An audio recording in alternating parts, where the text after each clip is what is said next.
Assalamualaikum warahmatullahi. Bismillahirrahmanirrahim. Alhamdulillahirabbil alamin. Nahmaduhu wa nasta'inuhu wa nastaghfiruh. Wa na'udzu billahi min shururi anfusina wa min sayyiati a'malina. Man yahdihillahu fala mudilla lahu wa man yudlilhu fala hadiya lahu. Asyhadu an la ilaha illallah wa asyhadu anna Muhammadan 'abduhu wa rasuluh. Allahumma salli ala Muhammad wa ala ali Muhammad kama sallaita ala Ibrahim wa ala ali Ibrahim. وبارك على محمد وعلى آل محمد كما باركت على إبراهيم وعلى آل إبراهيم في العالمين إنك حميد مجيد. أما بعد, Alhamdulillah, kita bersyukur kepada Allah kita dapat lagi bersama-sama untuk kita hadir dalam dewan ini dan untuk meneruskan pengajian kita berkenaan dengan tafsir. Dan kita Alhamdulillah sedang membincangkan tafsir juzuk yang ke-29 surah Al-Ma'arij. Kita memang masuk surah Al-Ma'arij ni atau belakang ni memang kita start dari belakang. Kita ambil juzuk 30, habiskan, kemudian 29 habiskan, insyaAllah sampai banyak kita dapat insyaAllah. Dan memang kelas-kelas ni kita kata tak tunggu orang yang baca di awal tak sampai lah, kita baca belakang terus kerana memang kita kata kepentingan belajar tafsir tafsir yang berkenaan dengan surah Makkiyah lebih lagi membina berkenaan dengan iman ataupun berkenaan dengan akidah ni penting. Kadang-kadang kita ni belajar bab hukum hakam halal haram sahaja direct tanpa belajar berkenaan dengan tajuk dosa pahala dan sebagainya ataupun tajuk akhirat dan iman kita lemah, dia akan jadi masalah. Sebab memang kita perhatikan dalam tugasan para anbiya Allah Taala sebut dalam Quran dan surah Al-Jumu'ah ayat kedua. Kalau surah Al-Baqarah tu ayat ke-125 sampai 28 ada dibincangkan berkenaan dengan doa Ibrahim dan Ismail alaihi wassalam. Bila dia berdoakan dia kata Rabbana wab'ath fihim rasulan minhum yatlu alaihim ayatika wa yu'allimuhumul kitabul hikmata wa yuzakkihim innaka antal azizul hakim. Dia kata, ya wahai Tuhan kami, utuskanlah di tengah-tengah orang yang tinggal di Mekah ni nanti, dan di tengah bina Kaabah tu dia berdoa ib'ath fihim wa ba'ath fihim rasulan minhum, seorang rasul kalangan mereka. Yang rasul tadi tugas dia pertama yatlu alaihim ayatika, dia akan menyampaikan kepada mereka tanda-tanda engkau, bukti-bukti engkau. Kemudian wa yu'allimuhumul kitab wal hikmata, mereka ajarkan pada kaum ni kitab dan hikmah. Kemudian wa yuzakkihim, dan menyucikan mereka. Innaka engkau ya Allah antal aziz hakim, kau yang maha perkasa lagi maha bijaksana. Bila Allah Taala jawab balik tentang doa Ismail dan Ibrahim ni alaihi wassalam dalam surah Al-Jumu'ah atau surah yang lain Allah Taala alihkan kedudukan pasal ikut turutan dia doa Ibrahim dan Ismail. Yatlu alaihim ayatika, baca pada mereka, sampai pada mereka ayat engkau. Kemudian wa yuzakkihim, kemudian wa yu'allimul kitabul hikmata, ajar mereka kitab, ajar mereka hikmah. Kemudian wa yuzakkihim, sucikan mereka. Sucilah sekali. Ketika Allah Taala jawab balik permintaan ini dalam contoh dalam surah Al-Jumu'ah ayat kedua, Allah Taala alihkan, tukar kedudukan wa yuzakkihim tu nombor 2. Lepas makrifah mengenal tanda-tanda Allah, Allah Taala dalam Al-Quran Allah Taala kata huwallazi ba'atha fil ummiyina rasulam minhum, dialah Allah yang mengutus pada bangsa ummi rasul dari kalangan mereka. Muhammad SAW yang tugas dia pertama yatlu alaihim ayati, menyampaikan pada bangsa berkenaan ayat-ayat Allah, itu tanda-tanda Allah. Kemudian wa yuzakkihim, sucikan mereka. Kemudian wa yu'allimuhumul kitabul hikmata, ajar mereka kitab, ajar mereka hikmah. Mana kitab dan hikmah tadi diajar lepas daripada dua tahap awal. Itu apa? Kenal Allah, sucikan jiwa, baru masuk yang dua lagi. Pasal bila orang lompat terus kat sini, kadang-kadang dia hilang nak taat tu payah. Dia punya idea dia banyak sangat dia rasa dia pandai, so jadi kadang-kadang dia akan langgar. So bahaya dia. Macam ni baru-baru ni saya tengok hari saya tengok satu syarahan daripada Kanada, ada debat Kristian Islam perbandingan agama dan sebagainya. Salah seorang penceramah yang terkenal tu Syabir Ali. Actually saya tengok satu video janggut dia hitam. Saya tengok satu video lagi janggut dia putih. Ketika janggut dia hitam tu, jawapan dia actually consider kata acceptable atas dasar dia ni bukan orang yang belajar agama Islam ni secara mendalam atau mengajar belajar tafsir hadis dan sebagainya. So jadi cara dia penyampaian dia betul, bagus. Tapi lepas janggut dia putih, bunyi dia sikit lain. Hadis Nabi dia tolak selamba je. Bila ditanyakan oleh orang ramai berkenaan dengan tajuk masalah orang murtad dibunuh, dia dia tolak. Ini hadis ni tak sama, dia kata bertentangan dengan Al-Quran. Dan saya rasa hadis ni dhaif, dia kata. Betul datang semua soalan orang, dia tolak macam tu je. Ini bahaya. Jadi jaga benda ni. Kita kata pasal kadang-kadang bila manusia ni, itu sebab kena kata penyucian jiwa tadi datang kenapa? Macam hati kita dibersihkan. Antaranya kita jauhi dosa, dan jauhi dosa hanya berlaku dengan iman. Dan iman tadi takkan dibina melainkan dengan ayat-ayat iman. Ayat cinta, ayat-ayat iman. Ni saya baca ayat cinta kan, iman tak ada. Ayat cinta, nangis jijih mata tengok cinta kan, beriman tak ada. Iman kosong, bahaya. Jadi ayat-ayat iman yang membina iman, memang kita kata juzuk-juzuk yang belakang. Surah Makkiyah memang, jadi kita kata penumpuan pada tajuk ini cukup-cukup penting. Kena perhatikan bagaimana Allah Ta'ala beri pada kita gambaran berkenaan kiamat. Dia takutkan kita, dia berikan harapan pada kita. Lepas dia ceritakan berkenaan dengan dia akan menghukum dan sebagainya, dia cerita dia akan mengampunkan. Lepas tu dia cerita berkenaan masalah azab tu macam mana, yang kita baca sebelum ni kan. Dan kita baca azab tadi, kita kata tak sanggup kita mendengarnya. Dia tarhib wa tarhib, dahsyat dalam surah-surah Makkiyah ni. Dan surah-surah Madani, dia bentuk dia dah, masyarakat yang Muslim tadi dah ada iman, maka diberikan pada mereka ni arahan untuk buat apa patut buat. Jadi kita kadang-kadang penumpuan pada yang sana tadi, kita lupa yang ini, jadi masalah. So kadang-kadang kita kata kita tak tahu iman kita asas apa. Kenapa kita buat? Sebab ustaz ajar. Tak boleh. Jadi kita dah bincangkan hari tu pada minggu yang lalu, ayat 1 sampai 7 surah Al-Ma'arij, yang mana kita katakan dalam tajuk ini Allah Subhanahu Wa Taala bersumpah dan menerangkan berkenaan dengan persoalan yang ditimbulkan oleh manusia, iaitu tentang azab yang akan berlaku. Dan persoalan itu ditimbulkan oleh orang kafir atau orang-orang musyrik. Ikut pendapat yang paling sahih, Ibn Abbas kata bahawa mereka sebenarnya tanya bukan kerana nak ni, mereka nak minta cepat jadikan. Kalau betul ada, jadikan cepat. Dan Allah Ta'ala kata azab itu kepada orang yang kafir tidaklah dia ni ada yang boleh menahan atau menyekatnya. Daripada Allah Ta'ala yang punya ma'arij, yang punya kehebatan dia adalah ada mi'raj yang banyak. So mi'raj yang banyak tu kita bincang, kita bahaskan. Para ulama kata mi'raj roh dan juga amal anak Adam. Ada kata mi'raj tu adalah berkaitan tajuk urusan dan arahan Allah Subhanahu Wa Taala. Jadi kita kata benda tu semua sekali kita ada pendapat yang mungkin ada kebenarannya, dan cuma kita macam saya terangkan hari tu, dia kata itu adalah jarak. Macam saya kata, macam keadaan apa sekalipun, bila Allah cerita tentang perkara tertentu kita tak faham, tak ada masalah. Pasal yang penting lepas tu, bila Allah sebut satu benda yang kita tak dapat nak tangkap makna dia apa, benda tadi bukan untuk kita fahami. Pasal untuk kalau benda kita kena faham, Allah akan bagi tahu. Bahkan dia akan jelaskan. Macam kita kata, macam bila anjing Ashabul Kahfi tak tahu warna apa, so dia tak akan ajar. Bukalah kitab mana pun tak akan jumpa. Pasal benda tu tak penting untuk pemahaman kita. Tapi berkenaan dengan iman pemuda-pemuda tadi, penyerahan mereka kepada Allah Ta'ala, itu pengajaran kita nak ambil. So macam kita kata, macam Allah Ta'ala bersumpah dengan apa sekalipun, kita faham tak ada masalah. So Ma'arij tu apa benda, tak ada masalah. Yang Allah Ta'ala kata dah ayat berkenaan, ta'rujul malaikatu war-ruh ilaihi fi yaumin kana miqdaruhu 50,000 sanah. Mi'raj para malaikat dan roh kepada Allah Ta'ala pada hari berkenaan, pada satu hari yang kadar dia adalah 50,000 tahun.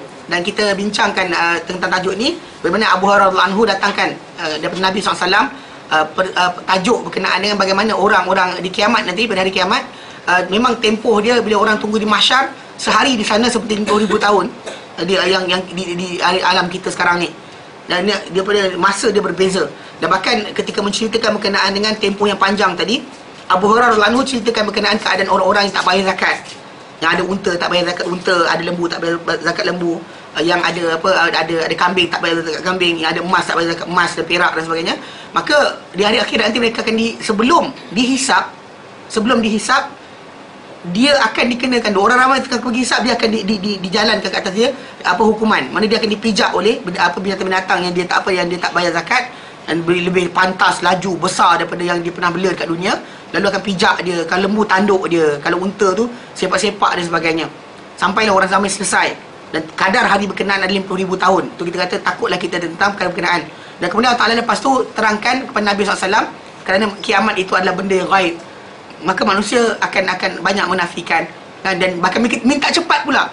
Maka Allah Ta'ala kata kepada Rasulullah, fasbir sabran jamila, sabarlah dengan sabar yang baik. Innahum yarawnahu ba'ida, mereka lihat kiamat itu jauh, wa narahu qaribah, kami lihat dia adalah dekat, tak lama, sekejap je.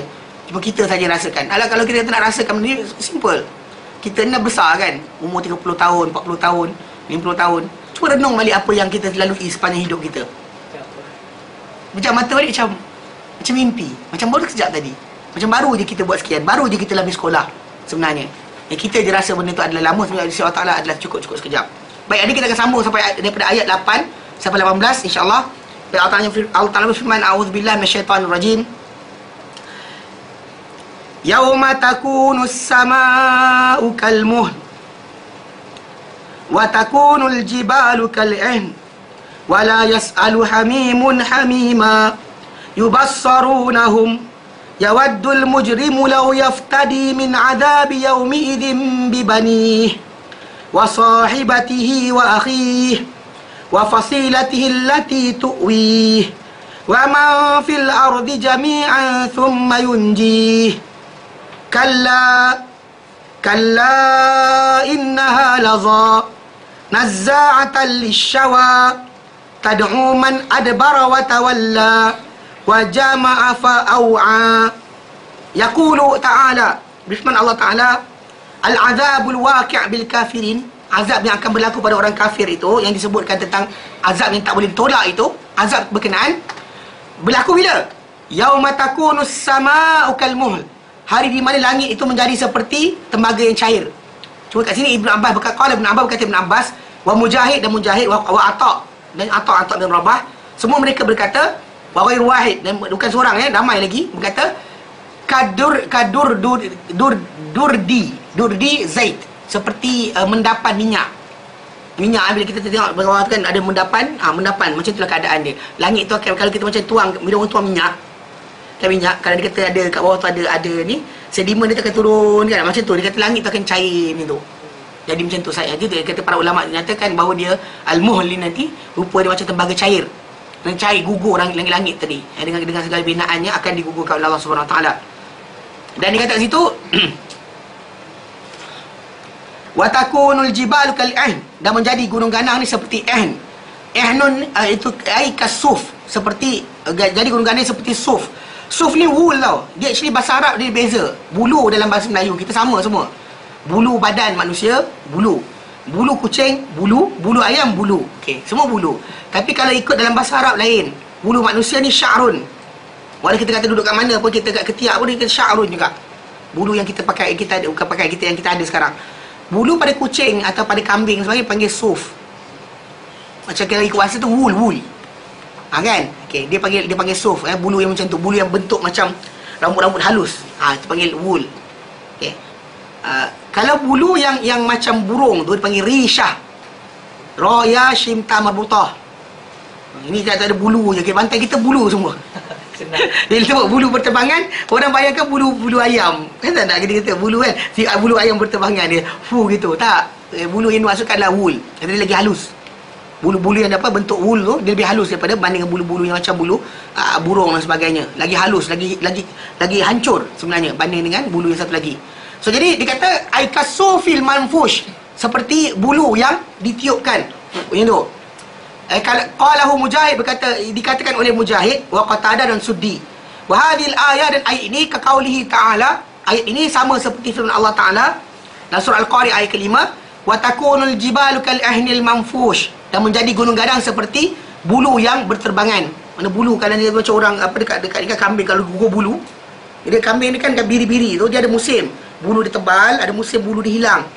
So bila bulu dia hilang tu macam orang Arab akan nampak, faham maksud macam mana gunung ganang akan jadi. Bukan kita kata macam kita ambil kita tak, bulu dia jatuh, betul angin datang tiup terbang. So diorang akan nampak bayangan macam mana akan jadi gunung ganang nanti.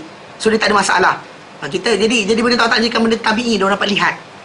Macam kita bila sebut bulu berterbangan, kita bayangkan bulu burung. Asal nampak benda tu, idea tu. Sebab kita kata kita tak faham yang kaedah apa yang ada dalam masyarakat mereka. Masyarakat mereka apa benda tadi kita kata bulu binatang-binatang ni terbang tu biasa dilihat pada musim-musim tertentu. Baik.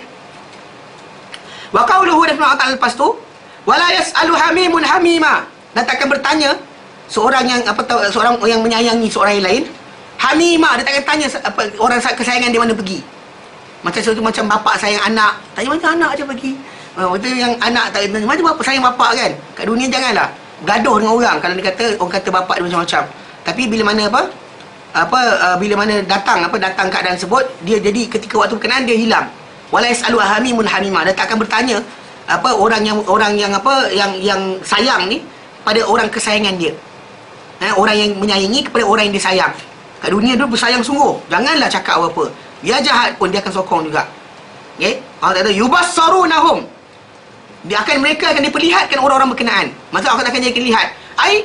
Maksud dia la yasalul qaribu an halihi, Maksudnya dia tak akan bertanya seorang yang keluar kaum kerabat ni, orang yang punya hubungan kekeluargaan tadi, mengenai keadaannya. Tak ada siapa datang tanya kan, abang kita ke takkan tanya, kakak kita dulu kat kecil-kecil manjakan kita takkan tanya kita, siapa lagi, atuk kita dulu dokong kita takkan tanya mana dia, cucu aku intan payung gunung meletup.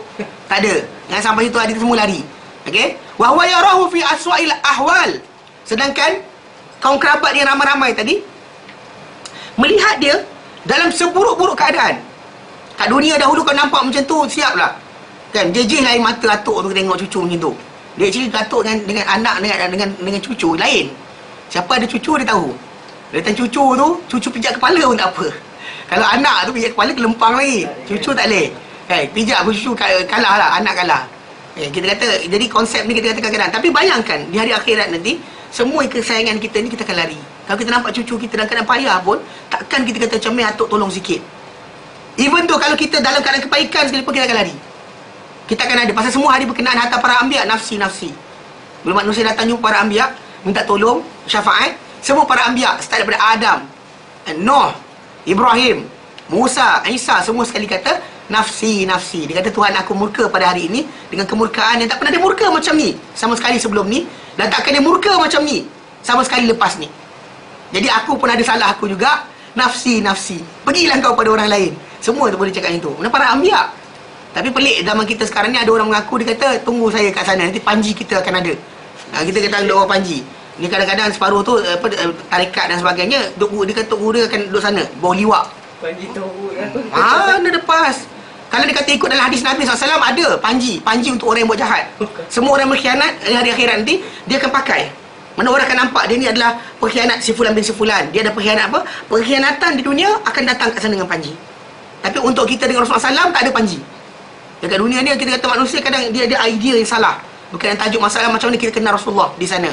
Amal kita kena faham betul-betul dalam konsep ilmu ni. Betul kita ada tajuk ilmu. Satu ilmu macam ilmu malaikat. Ilmu yang para malaikat ni kata apa subhanaka la ilma lana illa ma 'allamtana innaka antal alimul hakim. Yang itu ilmu yang kena kita tunggu je dia sampai. Macam ilmu yang kita contoh macam saya terangkan dulu anak penyu. Keluar daripada tak pasir tu, dia keluar dia tahu dia penyu. Tak payah ajar, dia tak payah macam kau penyu. Tak payah. Lepas tu ajar dia, kau jantan betina, kau jantan. Jangan kahwin dengan jantan-jantan. Tak payah ajar. Dan dia keluar ke laut, dia tahu makanan dia apa. Dia keluar laut, dia tahu spesies apa. Dia tak silap nak kejar. Kan nak mengawan dia kejar, nampak kan penyu juga. Dia tak tahu, dia takkan macam tu. Takkan silap. Not a single penyu silap. Bahkan bila ahli sains kata apa, dia duduk jauh-jauh betul datang balik tempat mana dia menetas. Macam mana dia tahu kompas? Tak ada kan. Itu ilmu yang satu. Ilmu yang Allah Ta'ala berikan secara ilham kepada setiap makhluk. Hatta ilmu tu kita ada ketika nak berjalan dari kecil kan. Nak ni, kata mak bapak kita ajar, kalau kita tak ada ilmu berkenaan, tak diberi pada kita, takkan berjalan kita. Jadi kita kata, jangan kata kita ajar. Ajarlah mana pun takkan boleh lepas. Mana itu adalah pemberian Allah Ta'ala. Satu lagi ilmu yang kena dengar, lihat, faham. Ilmu yang kedua ni. Dan sekarang kat dunia ni, ilmu ni yang kita cari. Yang cari ilmu yang pelik-pelik, tunggu langit terbelah, tak terbelah lagi. Zikir banyak dah. Mana ilmu tadi, ilmu yang mana? Belajar. Di mana? Dalam kisah Adam AS. Kalau kita lihat dalam kisah Adam AS dalam contoh macam dalam kisah dalam Al-Baqarah ni, Allah kata wa 'allama Adam al-asma'a kullaha. Dan Allah Ta'ala ajarkan Adam nama segala-galanya. Dan bahkan kita tengok bila kita perhatikan cara Allah Ta'ala ajar Adam, dia tak biarkan macam masukkan macam apa cerita matrik kan. Masuk software tu pejam-pejam mata, tahu dah tak kan. Masa apa? Adam AS ketika Allah Ta'ala nak ajar dia apa? Bagi salam. Adam ketika nak turun dan bagi salam pada malaikat, Allah Ta'ala kata apa pada Adam? Dan hadis Bukhari Muslim, Nabi SAW menyatakan innallaha khalaqa Adam ala suratih. Allah Ta'ala ceritakan Adam di atas rupanya yang siap. Ada orang salah baca ala surati ay suratir rahman. Salah. Mana Allah Ta'ala cerita Adam pada di atas bentuknya. Nya tu siapa? Bukan nya Allah. Pasal lepas tu tuluhu, tinggi dia situ naziraan 60 hasta. Ada pula orang dia baca salah, dia kata tengok Allah Ta'ala cerita kita di atas rupanya. Janganlah macam tu sekali kan. Innallaha khalaqa Adam ala suratih. Sambungan hadis tu tuluhu, panjang dia Adam ni ketika siap tu situ naziraan. Mana maksud dia ready made. Dia tak lalui proses daripada air mani jadi kanak-kanak, bayi dan sebagainya. Tak ada. Dia siap ya. Dan bila dia dah siap jadi, Allah Ta'ala kata pada dia, izhab, pergilah engkau wahai Adam kepada kumpulan malaikat itu dan ucap salam pada mereka dan dengar apa mereka jawab. Kerana itu adalah ucapan salam untuk engkau dan kalau anak cucu engkau. So Adam pun pergi, Adam kata Assalamualaikum. Para malaikat pun jawab Waalaikumsalam warahmatullah. So para malaikat tambah dengan warahmatullah.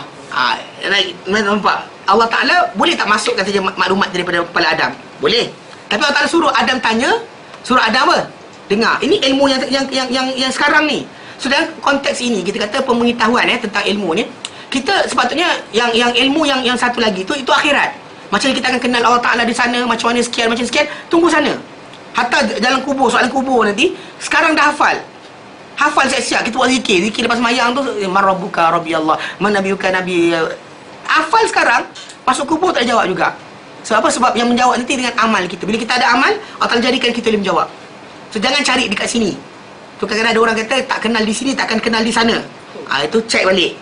Daripada saya jumpa seorang Allah Ta'ala, dia kata dengan saya, tak kenal kat sini, macam nak kenal kat sana? Dia kata. Saya kata dengan dia, nak kenal macam mana kat sini? Allah tak bagi lagi. Maka kita disuruh kat sini amal. Untuk kat sana nanti kemudian. Kat sana kemudian kita kata macam mana kenal Rasulullah. Kan macam orang kenal Adam. Tanya Adam, wahai Adam kan. Pasal manusia pada hari berkenaan semua saiz besar. Satu saiz. Wahai Adam, kau bapa manusia sebagainya. Adam kata aku ada masalah juga, aku pergilah sana. Maksud dia tak tahu Adam ke tidak. Macam dia tahu itu Adam. Mana Allah Ta'ala berikan mereka pengetahuan macam mana penyu kan keluar-keluar kan, macam penyu keluar tahu benda. Macam tu juga manusia. Hatta Nabi SAW dalam hadis yang sahih sebut berkenaan dengan tajuk, kamu akan lebih kenal rumah kamu di syurga berbanding rumah kamu di dunia. Kamu akan lebih kenal. Ni kat dunia ni kita pejam mata tak sampai-sampai langgar orang. Tapi dia kata di rumah di syurga nanti dia siap dah.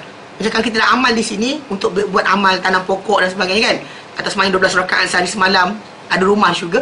Rumah tu kita tahu kat mana. Tak ada macam nanti malaikat datang, okey, briefing semua. Assalamualaikum warahmatullahi, saya guide tour guide awak semua. Okey, masuk syurga kan. Hari ni bagus, alhamdulillah bagus. Dia takkan buat macam tu. Tak ada kata okey Ahmad, awak nombor C15, awak nombor C13, tak ada. Yang akan berlaku adalah mereka tu akan tahu di mana rumah mereka. Takkan mereka sesat. Dan ilmu itu sana. Kat sini kerja, cari, tak tahu belajar. Jangan tunggu duduk diam zikir-zikir, kod terbuka kat atas langit ke, kan. Buka tu tua kan. Datang malaikat belah dada macam kisah Nabi. Tak payah. Dia mengarut belaka. Jangan buat, Jangan cari, jangan buat. Pasal benda berkenaan adalah kesilapan. So jadi kita kata pada hari tersebut nanti, manusia ni memang keadaan di mahsyar nanti kelam kabut. Semua lari, tak tahu benda dan sebagainya. Dan kita kenal, mungkin atuk kita dan sebagainya kita kenal. Dia kenal kita walaupun tak pernah tengok muka, dia kenal kita ni adalah dia. Ada pasal semua orang yang lahir di hari akhirat nanti tak ada yang lahir baby. Tak ada keluar dari kubur tu macam bayi, tak ada. Kan bawa anak tidak. Semua sekali akan ikut dewasa. Cukup umur dengan umur yang dewasa. Tapi semua akan kenal masing-masing. Bahkan ahli syurga nanti yang masuk syurga, Nabi kata umur mereka 33 tahun. Tidak tua, tidak lebih dari itu, tidak muda daripada itu. 33 tahun. Dan Nabi SAW sebut yang berkenaan umur mereka. Jadi kita kata itu keadaan yang berlaku nanti di sana, bukan di sini. So jangan cari di sini. Jangan nak kekal muda di sini. Anda akan tua je lah. Tak ada masalah, tak ada hal. Okay? Jadi dia kata wa huwa yarahu fi aswal hal. Sedangkan orang yang sayang, penyayang, yang sayang kat dia seorang lagi tu, dia melihat. Allah Ta'ala kata yubassarunahu, mereka lihat. Tapi dia melihat orang berkenaan dalam keadaan paling teruk. Fatushghiluhu nafsuhu an ghairihi. Tapi apa? Menyibukkan diri dia, disibukkan diri dia. Tushghiluhu nafsuhu. Diri dia sibukkan diri sendiri. Mana keadaan dia sendiri sibuk. Dia disibukkan oleh keadaan dia sendiri daripada orang lain. So tak dapat nak macam attentive kepada anak cucuku kenapa apa jadi, tak ada. Nobody will come and ask. Tapi pelik bila mana manusia kata nanti saya datang, kita kat sana nanti kita jumpa ya. Jangan. Yang pasal ini kita kata benda-benda bahaya. Qala Ibn Abbas, berkata Ibn Abbas, ya'rifu ba'duhum ba'da, akan mengenal mereka ni sebagian satu sama lain. Everybody kenal satu lain. Orang ni kenal orang ni, orang tu kenal orang tu, semua kenal. Wa yata'arafuna bainahum, dan mereka akan saling apa? Bertaaruf, kenal mengenal di antara satu sama lain. Tapi dalam masa yang sama, thumma yafirru ba'duhum min ba'din ba'da zalika, kemudian akan lari sebagian mereka daripada sebagian lain selepas itu. Lepas kenal, alamak, lari. Kan? Kita tak nak diminta dan sebagainya. Jadi semua lari. Lari tak nak tak nak tanggungjawab. Semua tinggalkan. Jadi kita kata itu yang berlaku pada hari kiamat nanti, yang Allah Ta'ala nyatakan dalam ayat tersebut. Default, okey. Cuma aku nak mati dulu ni. Okey. Baik. Jadi yafiru ba'dhum min ba'd, akan lari separuh mereka daripada sebahagian lain. Okey, ba'da zalika sudah itu. Yaqulu dan dia berkata, Ibn Abbas berkata ketika itu, kerana Allah Ta'ala firman Al-Quran, likulli imri'in minhum yauma idzin sya'nun yughni, untuk setiap orang dari kalangan mereka pada hari berkenaan ada urusan yang menyibukkan dia. Dan surah Abasa, dan surah Abasa wa tawalla, Allah Ta'ala sebut macam tu. Likulli imri'in minhum yauma idzin sya'nun yughni, untuk setiap orang pada hari berkenaan ada urusan kerunsingan yang menyibukkan dia daripada orang lain. So tak adalah dia jadi macam hari tu kan. Kat dunia ni kita boleh buatlah jadi apa, Peace Corps kan, diselamatkan orang banjir, pergi ke tempat sekian, kita akan boleh aktiviti. Sampai sana tak ada. Everybody actually akan pikul diri masing-masing. Wa hadhil ayatul karimah, dan ayat yang mulia ini, kaqaulihi ta'ala, seperti firman Allah Ta'ala, ya ayuhan nas, wahai manusia, ittaqu rabbakum, takutlah kamu pada Tuhan kamu, wakhshaw, dan bimbanglah kamu, yauman la yajzi walidun an waladih, hari di mana seorang bapa tak boleh membalas atau menjaga bagi anak dia, tak boleh mencukupkan apa keperluan bagi anak dia. Wala mauludun huwa jazin an walidi syai'a, dan tidak lain dia dilahirkan itu anak itu sendiri, dia ni boleh membalas bagi bapak dia. Dia bela bapak dia ke tak boleh, semua tak boleh. Sikit pun. Inna wa'dallahi haq, sebenarnya janji Allah Ta'ala itu adalah benar. Surah Luqman ayat 33. Wa kaqaulihi, dan ia sama seperti firman Allah Ta'ala, firman-Nya, wa in tad'u muthqalatun ila himliha la yuhmal minhu syai'un walau kana dha qurba, dan jika memanggil muthqalatun, seorang mana kaum kerabat dia yang wanita, Allah Ta'ala saja gunakan di sini, gunakan lafaz apa, feminin. Wa in tad'u muthqalatun ila himliha, dan jika datang yang kena beban tu, minta pada yang lain. Kan kat dunia ni macam kalau perempuan jatuh macam, kenapa ni? Kesiannya awak, kan? Kalau kat sana nanti, kalau kita orang paling kita sayang sekalipun, hatta isteri dan sebagainya, kalau dia tengah pikul, tak ada kita cakap, oh my love, I come for you. Tak ada. Wa in tad'u muthqalatun ila himliha, Nabi kata, Allah Ta'ala kata, la yuhmal minhu syai', takkan dia pikul sikit pun daripada apa benda berkenaan. Kalau seorang wanita tua sekalipun kita nampak, takkan kita pikul sikit pun daripada bebanan dia. Walau kana dha qurba, sekalipun orang berkenaan adalah orang yang punya apa? Hubungan keluargaan. Mak kita sendiri yang lahirkan kita, atau kakak kita yang sayang kita, semua sekali, atau adik kita yang kita sayang, semua sekali tak akan kita tolong. Takkan sekali-kali kita akan tolong. Surah Fatih ayat 18. Wa kaqaulihi, dan ia sama seperti firman Allah Ta'ala, yang pengertian sama dalam ni, surah Al-Mu'minun ayat 101. Allah Ta'ala nyatakan, a'udzubillahi minasyaitanirrajim.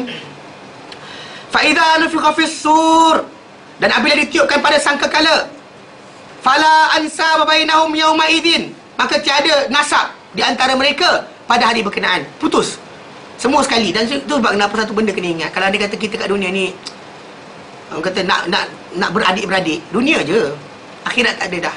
So kalau dia kata ada orang tu bergaduh-gaduh dengan adik-beradik tu, fikir-fikirlah. Dia adik-beradik ni kat dunia je tau.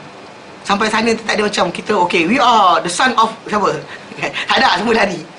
Kan? Kat dunia ni kita macam ada persatuan, pertubuhan bagus, tak ada masalah. Tapi sana tu nanti semua akan lari.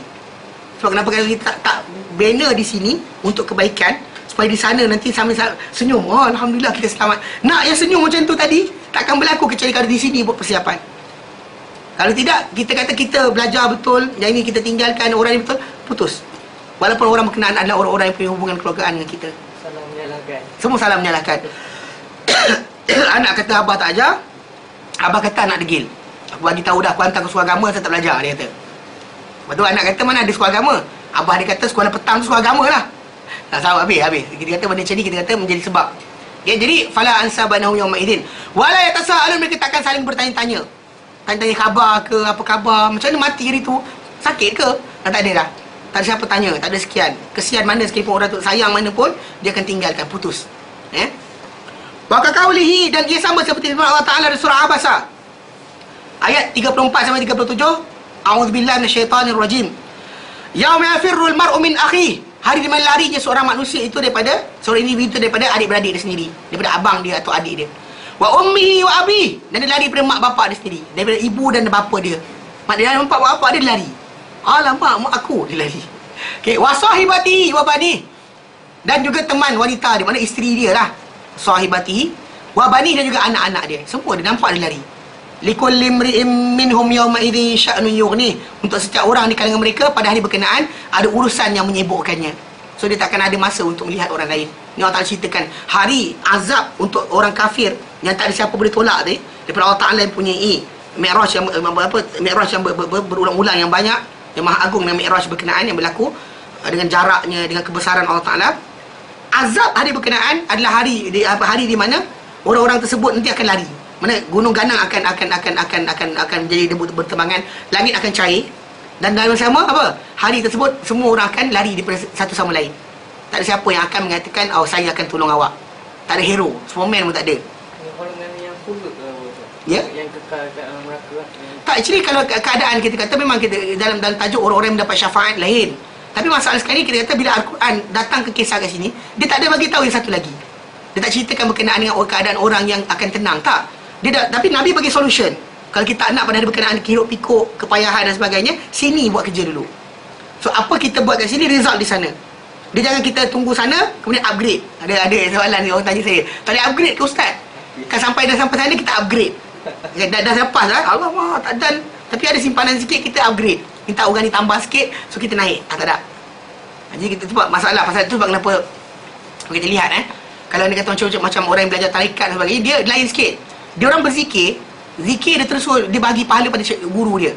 Dengan alasan bila guru dia punya makam hebat, jadi guru dia boleh tolong dia kat sana. Ni pelik lah kita kata. Ini ikut calculation biasa, ya. Tapi dari segi masalah sisi Allah Ta'ala, tidak. So, sebab kenapa kita kata setiap manusia pada hari berkenaan tanggung diri masing-masing. Ayat Quran kata diri dia masing-masing, maka jangan cari orang lain lah. So, buat kerja masing-masing. Tapi Allah Ta'ala akan tanya kita bahawa yang kita buat untuk orang lain, adakah kita tolong kat dunia ni. Maka bila kita nak kebaikan untuk orang lain, Allah Ta'ala beri kebaikan untuk kita. Dia tak ada selfish juga. Yang kita kata kita asalkan orang asal kita masuk syurga, orang yang jahanam, tak ada, itu tak ada dalam Islam. Kita kata benda berkenaan tak menjadi sifat seorang mukmin. Pasal itu sebab Nabi kata dalam hadis sahih, Nabi kata la yu'minu ahadukum, tidak beriman seorang kamu hatta sehingga yuhibba li akhi, dia sayang untuk saudara dia, ma yuhibbu li nafsi, apa sayang untuk diri sendiri. Ada sifat berkenaan, maka jaminan yang lain akan datang. Tapi kalau kata sifat itu pun tak ada, mana boleh kan? Mana dia atentif kepada apa benda yang berlaku sekeliling dia. Baik. Wa qauluhu ta'ala, dan firman Allah lepas tu, yauma yawaddul mujrimu law yaftadi min adzabi yaumi idzin bi bani. Hari itu adalah hari di mana yawaddul mujrim. Yawaddul mujrim nak, suka, mahu, ingin. Al mujrim seorang yang mujrim, seorang yang buat jenayah dekat dunia ni, law yaftadi, kalau boleh dia nak dibebaskan, kalau boleh dia nak menebus. Tebus dengan siapa? Tebus daripada hari berkenaan punya azab, min adzabi yaumi idzin. Gunakan apa dia tebus? Dibanding dengan anak dia. Dia sanggup jual anak dia untuk dilepas hari tersebut. Mana azab dah dahsyat sangat, sampaikan bapa tadi sayang anak, okey, kat sana dijual. Dia sanggup jual anak. Kalau dikatakan diberikan peluang, siapa-siapa nak masuk syurga, kita tolak anak dia masuk neraka, dia akan buat. Dia akan buat. Kerana pada hari berkenaan akan ni. Dan dia bukan sangat itu saja. Wa sahibatihi wa akhi. Dan juga siapa? Isteri dia. Disayang kat dunia ni, my love dan sebagainya. Tapi pun sama juga. Kat sana kalau boleh tolak bini masuk neraka, dan dia lepas, dia nak, kalau boleh buat, dia buat. Lau yaftadi min adzabi yaumi idzin. Kalau dia boleh ditebus daripada hari azab hari berkenaan dengan anak isteri dia, dia akan buat. Wa akhi, dan juga saudara, adik-beradik dia pun dia akan buat. Wa fasilatihi allati tuwi, dan juga apa? Kaum kerabatnya dahulu menyelamatkan dia. Kalau dia susah dan sebagainya, kaum kerabat dia tadi tolongkan apa dengan influence yang ada, jadikan dia boleh kerja dan sebagainya. Anything, kata kalau boleh dengan satu kaum kabilah tu, semua sekali dibakar pun tak apa, janji dilepas. Kerana besar sangat azab hari berkenaan, sampaikan macam itu perangai yang akan berlaku di kalangan orang-orang yang mujrim, yang bersalah pada hari berkenaan. Wa man fil ardi jami'an, dan tak cukup dengan itu saja. Bahkan kalau boleh nak tebus dengan satu dunia ni, semua dunia ni dibakar, manusia-manusia yang ada kat dunia ni tebus dengan untuk ditebus diri dia. Kalau manusia semua yang masuk neraka, dia tak kisah. Kalau boleh, kalau dia nak macam tu. Okey? Thumma yunjih, kemudian dia diselamatkan. Kalau dia nak, itulah keinginan dia nak. Kalau dia nak ditebus dengan penduduk bumi seluruhnya, dengan kaum kerabat dia, dengan adik-beradik dia, dengan isteri dia, dengan anak-anak dia. Kalau boleh tebus, dia nak tebus semua sekali, biar dia lepas daripada azab Allah Ta'ala. Tapi Allah Ta'ala kata apa? Kalla, tidak sekali-kali. Ai la yuqbalu minhum fida. Maksud dia tidak akan diterima daripada mereka. La yuqbalu minhum, tidak diterima daripadanya, daripada orang berkenaan, fida, sebarang tebusan. Walau jaa bi ahlil ard, sekalipun dia datang bawa seluruh penduduk bumi. Kata seluruh penduduk bumi, kata ya Allah, kami redha untuk jadi tebusan dia, supaya dia masuk syurga, hukumlah kami. Walau dia cakap itu pun takkan diterima oleh Allah Ta'ala. Takkan diterima oleh Allah Ta'ala untuk apa? Siapa-siapa take over untuk orang lain. Semua takkan. Bahkan orang tu sendiri pun takkan boleh untuk take over. Bahkan dia pun tak nak take over dosa orang lain. Kat dunia ni kita sanggup. Kan? Kalau dia kata sekian, tak apalah biar saya timpa risiko. Untuk demi menjaga nama, biar saya sekian. Dunia berkorban kan? Sana tak ada. Panglima Tuah ke benda takkan datang jumpa Raja Melaka, tuanku susah ke saya hamba tolong. Tak ada. Ini pasal azab hari berkenaan cukup besar.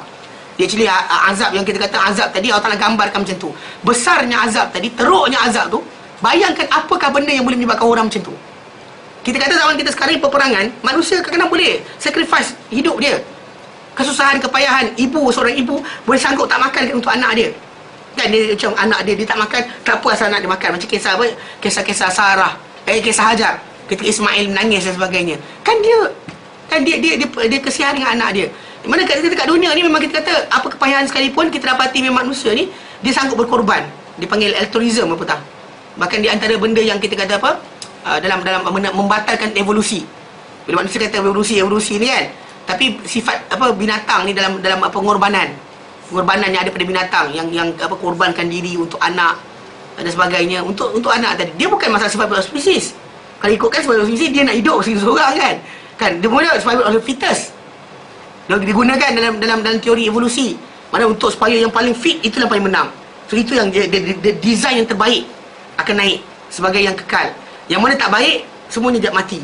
Sekali tiba-tiba dalam yang banyak tadi ada yang korbankan diri untuk yang lain. Dia mati hujah, mati akal, dia pelik. Macam binatang-binatang banyak, contoh macam apa labah-labah dan sebagainya. Dia sanggup lepas dia bertelur tu anak dia makan badan dia. Mana untuk ni macam ikan salmon kan, naik sikit-sikit Allah tak jadikan pada diri dia naik atas tu, dia mati dekat atas tu kan. Lepas dia mengawan, badan dia tadi menjadi makanan untuk anak-anak dia. Anak dia nanti besar tu ke laut balik, lepas tu the cycle return balik. Ada binatang, banyak binatang macam tu. Ada binatang contoh macam ada satu seekor burung apa yang dekat ni, dekat belah apa dekat Siberia tu.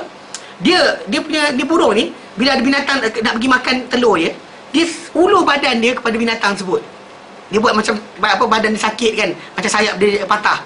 So bila musang tu kejar dia, tinggalkan telur, dia bawa lari jauh sampai jauh. Mana apa yang datang kat situ? Pengorbanan. Okey. Pengorbanan manusia ni, kita kata manusia boleh berkorban. Mana manusia banyak dalam sejarah masyarakat manusia ni kita dengar pengorbanan seorang manusia untuk orang yang lain. Betul? Okey. Tapi azab hari berkenaan menyebabkan tak ada siapa sanggup nak berkorban untuk orang lain. Tak ada siapa. Sekarang kita sanggup korban duit, korban masa, korban sekian demi jemaah, demi kumpulan, demi apa sajalah. Kan apa kepercayaan kita ada, demi mak bapak kita sanggup anything. Sampai di sana takkan kita sanggup. Pasal azab hari berkenaan cukup dahsyat. Sebab kenapa kalau kita kata Ali bin Abi Talib sanggup duduk dekat tidur Nabi kan, perbayangan Nabi untuk ganti Nabi, ikut kisah datang Sirah Nabawiyah Ibn Syam, kata macam tu. Okey, itu dia sanggup kat dunia kan, kat akhirat takkan sanggup. Pasal para anbiya pun tak sanggup untuk tanggung untuk siapa. So jadi apa lagi para sahabat. Faham? So secara asasnya kita kata benda tadi Allah Ta'ala gambarkan kisah ni supaya nak bagi tahu kita dahsyatnya azab tadi. Kau bayangkanlah wahai manusia, semua akan lari. Tak ada siapa yang akan kata saya tanggung. Ya Allah, jangan hukum dia, bagi kat aku. Itu tidak ada sekali.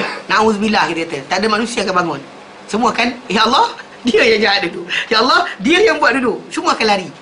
So kita faham konsep ni. Kenapa Allah ceritakan macam ni? Sebab nak bagi tahu bahawa hari berkenaan tak ada siapa yang akan sanggup untuk memikul untuk orang lain. Dan bahkan kalau dia kata orang tersebut dia nak alihkan pun, Allah tak benarkan pun sebenarnya. Bi'azzi ma yajiduhu min mal. Mana maksud dia Allah takkan terima daripada orang berkenaan sebarang tebusan sekalipun dia datang dia datang bawa ja'a bi ahlil ard, dia datang bawa penduduk bumi seluruhnya.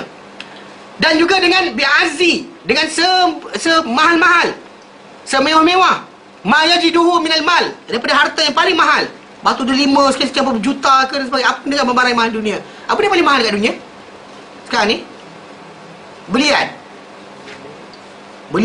contohnya belian yang apa biru ke sesuatu kan, belian biru yang sekian, yang belian biru ke belian apa, dia kata sebiji tu berapa puluh juta. Mahal. Okay, fine. Tapi kalau kita ada barang berkenaan kat sana, Allah tak akan terima. Tak akan diterima daripada orang berkenaan. Kalau dia ada harta paling berharga pun, dia nak tebus diri dengan harta berkenaan, Allah tak akan terima. Kan dunia kita sayang kereta kita, sayang rumah kita kan. Katakan kita sayang rumah kita, benda paling berharga di sisi kita, still Allah tak akan terima. Tak akan terima benda berkenaan. Walau bimil'il ardi zahaba, sekalipun walaupun dengan apa? Dengan sepenuh bumi ini emas. Mana emas sebesar bumi. Bumi seluruhnya adalah emas. Dia kata, ya Allah, ni bumi seluruhnya emas, aku tebus gila aku. Takkan Allah Ta'ala terima. Tidak akan Allah Ta'ala terima. Aw min waladihi alladhi kana fid dunya hushashata kabdihi. Ataupun daripada anaknya yang dahulu di dunia dahulu adalah apa? Buah hati pengarang jantung dia. Hushashata kabdi actually hati. Yang hati liver. Macam dunia ujung di hati tu anak dia.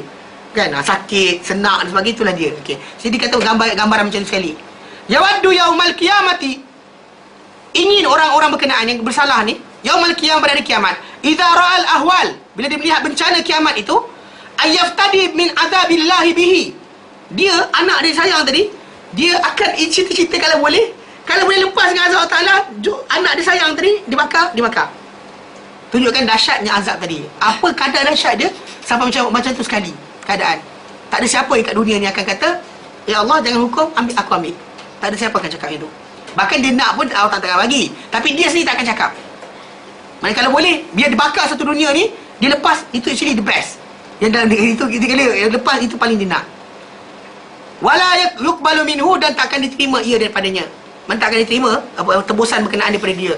Kalau tak kata kalau dia kata para sahabat kata, maksud dia apa Ibnu Katsir kat sini sebut mana kalau dia cuba pun still akan juga takkan diterima oleh Allah Taala. Qala Mujahid wa Suddi, berkata Mujahid Suddi, fasilatihi ai fasilah tu maksudnya qabilatihi. Qabilah dia wa ashiratihi juga kaum sanak saudara dia. Sanak saudara dia dan juga qabilah dia. Wa qala Ikrimah, berkata Ikrimah, fasilatihi ai fakhdhihi alladhi huwa minhum. Fakhdhihi. Mana asas keluarga actually the big family. Normally dia ada asas keluarga tadi kan. Atuk dia siapa? Okey. Yang tu yang dia ni tak termasuk daripada golongan berkenaan. Contohnya Rasulullah SAW balik pada siapa? Balik pada Ismail AS. Macam tu. Mana kadang-kadang katakan ketua kabilah paling pertama sekalipun datang tu, still takkan boleh. Dia kata kalau boleh bakar je. Manusia yang kata bakar. Asal aku lepas, lain kena bakar tak apa. Waqala Malik, berkata Malik, fasilatihi maksud dia apa? Ummihi. Mana wa man fil abdi jami'an wa wasilati tu'i. Ataupun ibunya yang dahulu menjaga membela dia. Pun kena juga. Mana kalau kabilah pun kena, ibu pun kena. Actually the meaning is actually mana orang yang membela menjaga kita kat dunia dahulu, kalau dia kata di akhirat nanti nampak azab besar tadi, manusia tu tadi akan lari. Dan bahkan kalau untuk lari nak lepas, kena bakar orang-orang yang menjaga dia dulu. Dia akan biarkan orang jaga dia kena bakar. Walaupun orang tu pernah menangis, bela dia, sedih dan sebagainya, menangis bersama dia, still kat akhirat ni tidak akan dapat lari. Baqauluhu, firman Allah lepas tu, kalla innaha laza yasifun nar wa syiddati harriha. Sungguhnya ia adalah marak, api yang marak, yang besar. Itu Allah Ta'ala menyifatkan api berkenaan dan juga pelampauan keamanatan kepanasannya. Laza nazza'atan lisyawa, maksudnya dia menanggalkan bagi apa? Syawa, kulit.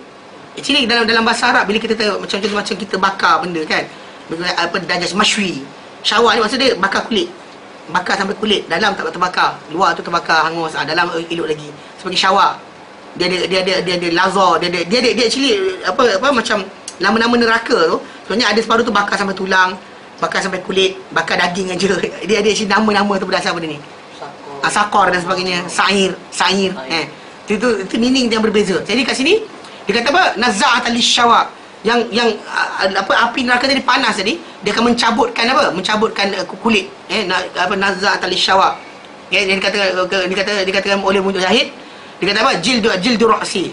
Hilang kulit kepala dia mencabut. Bahkan Mujahid berkata Mujahid, ma'adunal azmi min laham. Apa yang daripada tulang tadi, daripada daging yang dekat pada tulang, itu pun akan hangus.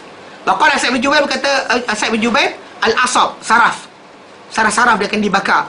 Nazza'at lisyawa, akan dicabut semua sekali. Wa qala Abu Saleh, nazza'at lisyawa yakni atraful yadain wa rijlain, ujung-ujung jari tangan dia dan juga kaki dia. Nazza'at lisyawa, dia itu pendapat yang datang. Wa qala aidan berkata dia juga, nazza'at lillah misaqain, dia mencabutkan daging dua betis. Panas sangat sampai tertanggal daging-daging tersebut. Ai tuhriku kull syai'in fi, dia membakar semua. Dia kata waqala Hasan Basri, berkata Hasan Basri, wa Thabit Al-Bunani, ada Thabit Al-Bunani, nazza'at lisyawa dia akan mencabut membakar syawal, ai makarimi wajhi, mana kawasan-kawasan yang depan daripada wajah dia, semua muka dia akan hangus. Okey, dan waqala aidan naza'atan lillah min saqain. Okey, itu sudah. Okey, waqala Hasan Basri, berkata Hasan Basri, tuhriku kulla syai'in fi, dia akan bakar, api akan bakar semua sekali apa dalam diri dia, badan dia. Wa yabqa fuaduhu yasih, dan akan kekal apa, jantung dia menjerit. Yang lain semua hangus habis, jantung dia akan kekal menjerit, kerana apa, kesakitannya berlaku. Okey, waqala Qatadah, berkata Qatadah, naza'atan lisyawa, itu mencabut pada syawal, maksud dia ai naza'atan lihamatihi wa makarimi wajhihi, mana dia cabut, menanggalkan semua sekali kawasan-kawasan yang elok daripada muka dia, yang indah daripada wajah dia. Wa khalaqahu, dan juga apa, bentuk rupa dia. Wa atrafahu, dan juga hujung-hujung sendi-sendi anggota dia, badan-badan dia semua sekali akan tertanggal. Wa faqauluhu, maka firman Allah Taala kat situ, nazaa qala taqta'u izamahum, dia akan memotong tulang-tulang mereka. Thumma yuhaddadu khalqahum wa tubaddalu juludahum, kemudian akan dijujaddadu, diperbarui khalqahum, syaitan mereka, dan tubaddalu, diganti balik kulit mereka. Mana api tadi akan bakar hangus, kemudian dibaru balik. Api tu bakar hangus, dibarui balik berterusan. Maka actually tak ada kesakitan yang lebih teruk banding itu. Maka Allah Taala berikan gambaran ni dalam surah An-Nisa ayat ke-56. Allah nyatakan, a'udzubillahi minasyaitanirrajim, innal ladzina kafaru bi ayatina, sungguh orang-orang yang kufur terhadap ayat kami, tanda-tanda kami, saufa nuslihim nara, kami akan masukkan mereka ke dalam neraka. Kami akan masukkan mereka ke dalam neraka. Kullama najat juluduhum, sekali mana masak kulit mereka, badalna juludan ghairaha, badalnahum juludan ghairaha, kami gantikan untuk mereka kulit yang lain daripada kulit yang awal tadi. Kenapa? Liyadzuqul azab, supaya mereka merasakan azab. Dan maka actually perubatan zaman sekarang ni membuktikan memang manusia nak rasa panas atau sejuk perlukan kepada kulit. Tak ada kulit, tak ada panas, tak ada sejuk. Tak ada kulit, tak ada panas, sejuk. Kalau dia kata dalaman manusia, dia bukannya dengan pembakaran, hukuman nanti akan pemutusan, putus. Putus sakit. Dia kata kalau yang kulit kita ni bukan putus, bakar tu digantikan berulang-ulang kali. Pasal bila kita terbakar sampai degree kebakaran, badan kita, kulit kita tak ada reseptor sakit lagi, kita tak rasa sakit dah. Kita akan rasa kurang selesa, tapi kita tak rasa sakit. Dan sakit ni sebenarnya Allah Ta'ala jadikan untuk selamatkan kita. Benda bahaya, supaya jangan kita binasa, maka kita sakit, kita lari daripada benda-benda yang menyakitkan. Pasal benda tu berbahaya pada kita. Allah Ta'ala jadikan penyakit dari sakit tu, rasa sakit tu sebagai penyelamat untuk kita. Kalau tidak, orang tak rasa sakit kan, dia pegang kuali sampai hilang tulang dia tau. Tulang dia akan habis. Dia pegang kan, tak rasa panas. Dia pegang, habis dah daging ni. Tapi Allah Ta'ala jadikan daging ni tadi, dia rasa sakit, dia lari. Pasal nak selamatkan supaya badan dia selamat. Itu je. Jadikan badan dia selamat daripada bahaya berkenaan. Baik. Wa qauluhu, dan Allah Ta'ala lepas tu, tad'u man adbara wa tawalla, dia akan menyeru api tadi, man adbara wa tawalla, orang yang lari dan juga berpaling, semua kena panggil. Wa jama'a fau'a, dan juga dia akan himpunkan dan juga dia akan penuhkan. Ai tad'un nar ilaiha abna'uha alladhi khalaqahumullahu laha, itu akan menyeru neraka akan panggil, mari sini. Ya, dia akan panggil ilaiha, kepada dirinya, abna'uha, mana penghuni-penghuni lah, anak-anaknya, mana orang yang akan masuk dalam neraka ni. Alladhi khalaqahumullahu laha, yang Allah Ta'ala ciptakan mereka untuk neraka ni. Maksudnya kita kata dari poin awal, mana manusia dia akan masuk atau neraka atau syurga, separuh daripada benda berkenaan atau keseluruhannya Allah Ta'ala tahu. Dan bahkan Allah Ta'ala tahu siapa ahli neraka dan syurga. Mana siapa ahli neraka dan syurga, actually half Allah Ta'ala beri kepada kita untuk apa? Masalah kita ujian. Tapi kita berjaya tak berjaya Allah Ta'ala tahu dah. Dia macam kita saya terangkan dulu kan, bila kita ni macam cara qadar dia, mana anak murid ramai 20 orang, kemudian saya cikgu, saya kata minggu depan kita ada test, InsyaAllah kita test surah Al-Mulk, hafalan kan, kita akan buat. Dan juga surah Al-Haqqah pun kita akan baca insyaAllah Al-Qalam sekali, 3 surah. Jadi insyaAllah kita hafalan dan juga tafsiran. Lepas tu kemudian saya dah tengok seorang ni suka tidur, jadi seorang ni jaga, seorang ni banyak ponteng kelas. Lepas tu saya ambil kertas, saya tulis gagal dan lulus. Saya buat prediction berdasar pada pengetahuan saya tentang perangai diorang dan pengetahuan saya tentang periksa tu macam soalan dia. So saya pun predict gagal, lulus, gagal, lulus. Lepas tu saya simpan kertas tu, saya letak kat sini, tinggal kat sini. kemudian katakan lepas daripada periksa berlaku, jadi dia kan, maka sebiji macam saya tulis, apa saya tulis tu jadi. Mana siapa gagal dulu semua sekali, separuh gagal dulu semua betul, yang gagal corok sekali pun ada dalam tu. Jadi bila ada salah seorang, katakan ada adalah student kat sini, gatal ambil, dia gatal ambil dia buka benda tu, tengok, lepas tu buka, nampak saya letak sebelum periksa berlaku, dan saya tak datang berapa lama, kemudian tengok kertas tu, tulis siapa gagal, siapa lulus. So orang ramai ketika tu yang student akan kata, Ustaz Adli jahat. Sebab apa? Kami tak gagal tulis kami gagal.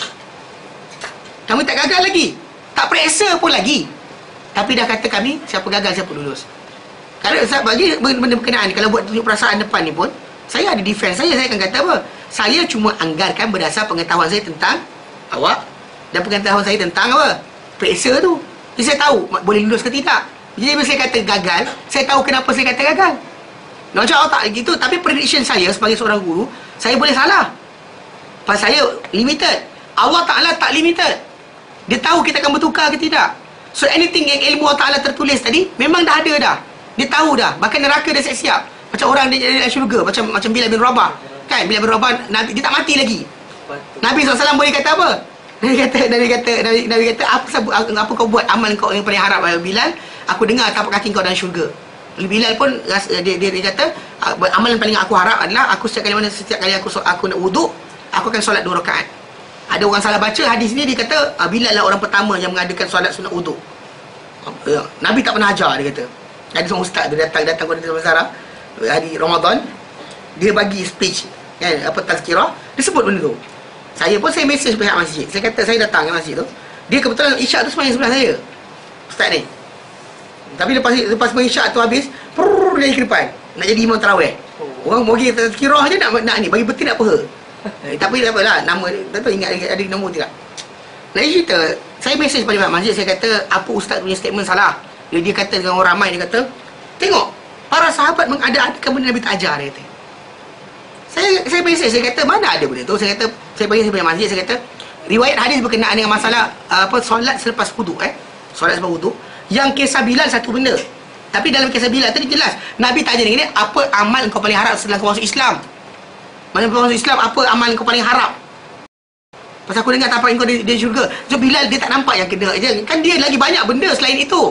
Ketika mana dia dipaksa tukar ke agama, kan dia dibaring ke atas tanah panas, dihimpak dengan batu, dia ahad kan, dia sebut Allah Ta'ala satu-satu. Maksud dia, kita kata itu besar, tapi dia tak harapkan itu, dia harapkan yang ini. Dia harap sendiri, tapi Nabi tak salahkan dia.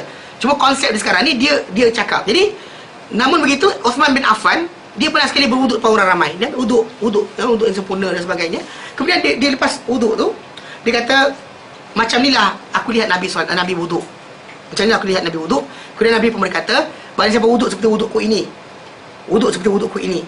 Kemudian dia solat 2 rakaat, dan dia tak bercakap dengan diri sendiri, akan diampunkan segala apa yang telah berdosa-dosanya. Maksud dia, di dalam hadis ini ada encouragement, ada penggalakan untuk apa? Lepas wuduk, betul? Solat. So kenapa orang yang ustaz tadi, dia tak terima direct? Hadis tadi kata Zul, tolong ambil air dekat atas meja belakang tu. Tak nak buka air baru. Dia patutnya kata apa? Nabi dah ajar, Bilal harap yang itu. Macam Nabi ajar asas ibadat, kan di mana waktu afdal ibadat dan sebagainya. So Bilal pilih salah satu. Pasal ada orang dia pilih dengan mak bapak dia, jaga mak. Ada orang yang masuk syurga, Nabi tunjukkan dengan memaafkan orang lain. Macam-macam. Jadi kita kata macam Bilal bin Rabah, kisah dia berkenaan, dia selain daripada kisah berkaitan tajuk kita ni, sebelum daripada mati pun dah tahu syurga masuk kan. Itu dia kata hati manusia Allah Ta'ala jadikan. Bahkan ada orang akan masuk neraka, tak mati lagi dah akan masuk neraka. Contoh macam Abu Lahab, tak mati lagi. Lepas turun ayat Quran tu, ada dalam tempoh bukan dalam 15 tahun lebih kurang. Pasal dia kata 13 tahun di Mekah, campur 2 tahun Badar. Kan tahun kedua hijrah, baru dia mati kan. Mana dia ada 15 tahun tempoh untuk mengubah tajuk tadi, untuk katakan takkan jadi. Maka kalau dia buat benda berkenaan, jatuhkan nama Islam boleh, tapi tak terfikir untuk diri dia buat benda berkenaan. Pasal Quran dia kata sayasla naran dzatal lahab, dia akan masuk neraka yang punya api, lidah api yang menyala. Tapi dia tak tukar pun nasib dia. Nampak? So ilmu Allah Ta'ala tadi, ada benda yang akan berubah, tak berubah sebagainya, Allah Ta'ala tahu. Itu beza dia. Jadi macam neraka nanti di hari akhirat dia kata kat situ, tad'u man adbara wa tawalla. Mana neraka dia akan panggil orang yang datang, orang yang pergi, dia akan mari sini. Ahli neraka mari sini, datang sini. Dia akan panggil. Dan jangan kita pelik, kerana masalah neraka bercakap akan sama seperti masalah apa? Surah Al-Baqarah dan Al-Imran akan jadi peguam. Siapa-siapa menghafal dia, mengamalkannya. Ataupun contoh macam apa, kulit kita akan bercakap. Kulit ni akan bersaksi. Macam Allah sebut dalam Quran dan surah dalam surah yang lain, kulit dalam surah Yasin, Allah kata al-yawma nakhtimu ala afwahim, pada hari berkenaan kami kunci mulut mereka. Wa tukallimuna aydihim, akan bercakap pada mereka tangan-tangan mereka. Dan cakap pada Allah Taala. Wa tashhadu arjuluhum bima kanu yaksibun, dan akan menyaksikan kaki mereka dengan apa yang mereka kerjakan. So secara tak langsung semua akan bercakap. Macam mana tunggu sana? Jangan hari ni pegang. Macam mana kau bercakap? Pandang, kan? Macam mana kau bercakap? Tak payah, jangan pening kepala. So benda macam ni tak perlu cari. Tapi yang kita kena faham bahawa ia akan berlaku. So neraka dari akhirat nanti akan apa? Tad'u.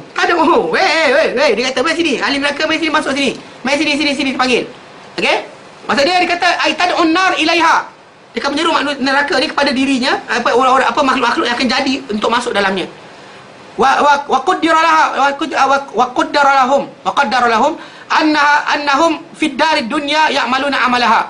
Wa qaddara lahum, dan telah ditakdirkan untuk mereka bahawa mereka di dunia dahulu akan beramal dengan amalan ahli neraka.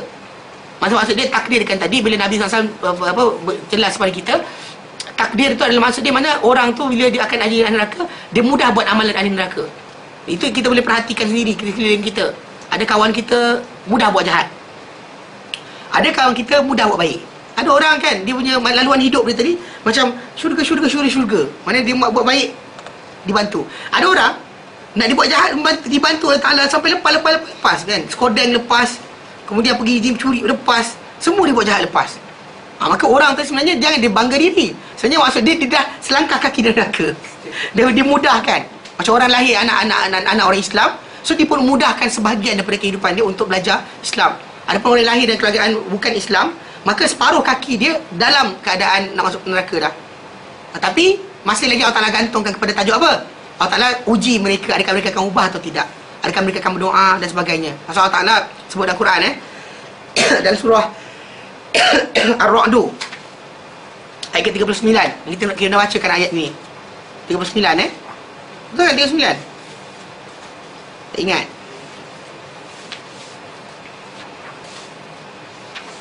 Dalam surah Ar-Ra'd ayat ke-39 Allah Ta'ala nyatakan a'udzubillahi minasyaitanir rajim.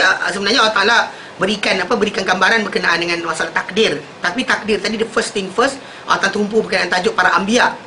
Ayat tu datang berkenaan dengan tajuk bila Allah Ta'ala kata laqad arsalna rusulan min qablik, demi sesungguhnya hai Muhammad kami telah utuskan utusan-utusan yang ramai sebelum engkau. Kami utus ramai dalam utusan sebelum engkau. Wa ja'alna lahum azwajan wa dhurriyyah, dan kami jadikan untuk utusan-utusan berkenaan azwaj, pasangan-pasangan hidup, wa dhurriyyah, dan juga anak pinak. Dia ada anak pinak dia untuk apa, dia kata apa, ada anak pinak dia. Okey, betul lah 39. Okey. Wa laqad arsalna rusulan min qablik, demi sesungguhnya kami telah utuskan utusan sebelum kau hai Muhammad ni. Start sini. Wa ja'alna lahum azwajan wa dhurriyyah, kami jadikan untuk mereka, untuk rasul-rasul tadi sebelum kau ni, isteri-isteri dan juga zuriat, anak. Kenapa Allah sebut benda ni? Untuk bagi tahu kepada Nabi SAW. Pasal Nabi sering diminta buat magic, buat ini dan sebagainya. Tapi Allah Ta'ala nak kekalkan kat sini bahawa masalah nak jadi mukjizat bukan sebab engkau nak, bukan sebab mereka nak, tapi sebab aku nak. Maksudnya bila patut jadi dan sebagainya Allah Ta'ala tentukan. Pasal para anbiya sebelum kau pun manusia macam kau juga. Dia kahwin, dia makan dan sebagainya, dia ada nafsu. Jadi dia ni utusan Allah Ta'ala, tapi bukannya dia buat magic tadi dengan kehendak dia. Kita sekarang yang main-main, semua orang kehendak masing-masing. Kan orang datang hilang barang pun mesti kan. Semua tiap-tiap hari dia magic. Ada masalah Okey. Jadi Allah kata lepas tu, wa ma kal rasulin ayyati bi ayatin illa bi idznillah.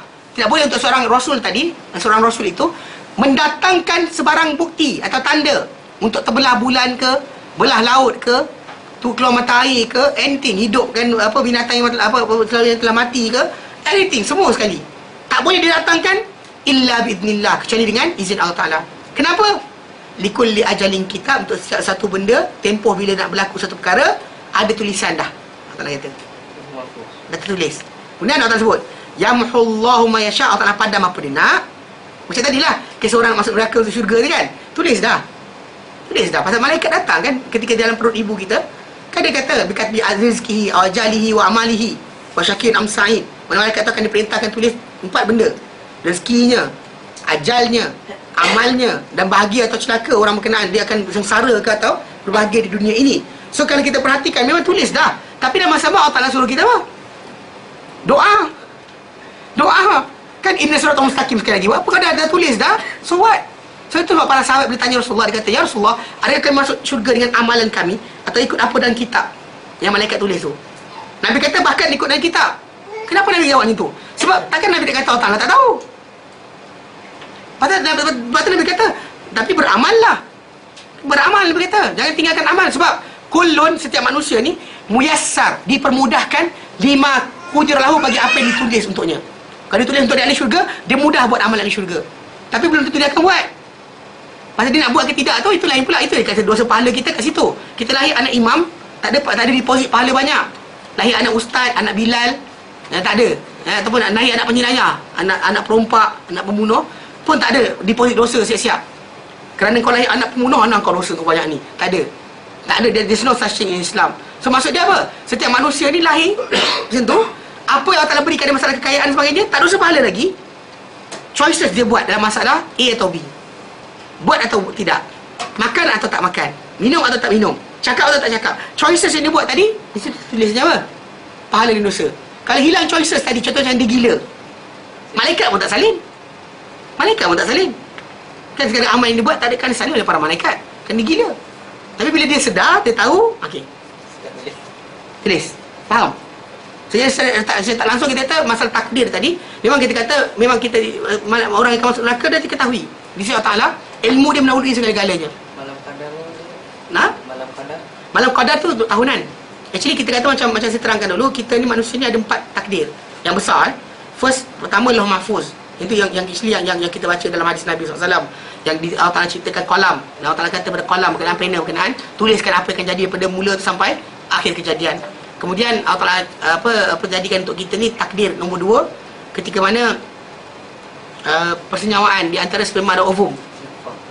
Bila nutfah tu bercantum kan, mana di situ dah berlaku penentuan. Bahkan ini mukjizat kerana dalam Quran Karim dan surah Al-Basa Allah Ta'ala sebut dalam surah Al-Basa Allah Ta'ala sebut berkenaan tajuk masalah min nutfatin khalaqahu faqaddarah. Allah Ta'ala kata kutilal insan ma akfarah. Celaka manusia ni, alangkah kufurnya dia.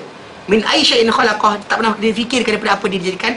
Min nutfatin, daripada nutfah, daripada sperma dan ovum, daripada benih lelaki dan wanita. Khalaqahu, Allah ciptakan dia, faqaddarah, lantas. Mana directly Allah Ta'ala tentu kat situ. Jadi kita cek balik, memang betul. Kajian sains menunjukkan bahawa dalam 24 jam persenyawaan di antara sperma dan ovum tu ditentukan manusia tu punya apa? Mata dia warna apa, rambut dia jenis macam mana, badan dia macam mana, makan bulat tak bulat kan, kemudian dia punya kulit warna apa, semua sekali ditentukan. Boleh kena kanser, tak boleh kena kanser, semua sekali dah siap dalam tu. Tapi dah masa-masa takdir tu berjalan. Datang hari ke-40, datang malaikat satu lagi, tulis ikutkan lelaki perempuan dah tentu dah situ, SY dah ada kan. Datang malaikat tanya sekali lagi. Dan hadis Sahih Muslim, Nabi cerita berkaitan Huzaifah bin Asi, salah seorang sahabat Nabi. Dia kata, ya Rasulullah, dia kata Rasulullah bersabda, dia kata Nabi bersabda, idza marra bin nutfati fintan wa arba'una lailah, bila berlalu ke atas nutfah, benih lelaki dan wanita tu 42 malam, ba'atsallahu ilaiha malakan, Allah utus pada dia malaikat, fasawwaraha, malaikat akan buat berupa manusia tadi, wa khalaqa sam'aha wa basaraha, dan buat pendengaran dia, penglihatan dia, wa jildaha, kulit dia, wa lahmaha, dan tulang dia, wa lahmaha, dan daging dia, wa izamaha, dan tulang dia. Sikit kalau ada gambar saya tunjuk sikit. Dia ada beza hari yang ke mana, sini kot, letak kat sini kot. Sekejap. Kalau tak ada tak tunjuk lah. Tunjuk macam mana? Ini tak ada. Tak ada.